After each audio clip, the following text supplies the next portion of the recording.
పరంగా వీళ్ళు 42% ఇచ్చి ముందుకెళ్తారా?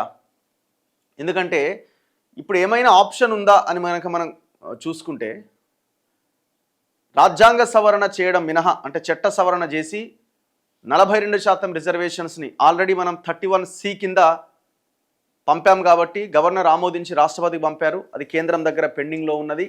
పార్లమెంట్లో పెట్టాలి, నోటిఫికేషన్ ఇవ్వాలి. ఆ నోటిఫికేషన్ ఇచ్చిన తర్వాత 31B కింద అది 9th షెడ్యూల్లో చేర్చబడుతుంది. ఇదంతా ప్రాసెస్ మిగిలి ఉన్నది.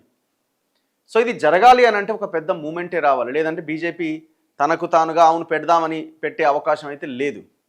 అవకాశం లేదు, ఛాన్సే లేదు. వాళ్ళకి ఇంట్రెస్ట్ లేదు, పెట్టమని చెప్తున్నారు. మరి పరిస్థితులు ఒక బలమైన పెద్ద పోరాటం జరగాలి. ఎంత పోరాటం జరిగినా వాళ్ళు వినే అవకాశం ఉందా ఇప్పట్లో? సో ఈ ఎలక్షన్స్ కనుక 42%తోనే పెట్టాలి అని కనుక భావిస్తే ఈ ప్రభుత్వం ఇప్పట్లో ఎలక్షన్స్ అయితే జరిగే అవకాశం లేదు అనొచ్చు. మీరు ఆల్రెడీ 6 వారాలు హైకోర్టు వాయిదా వేసింది కదా, మరి అక్కడ ఏమైనా జరుగుతుందేమో అంటే ఏది జరగదు.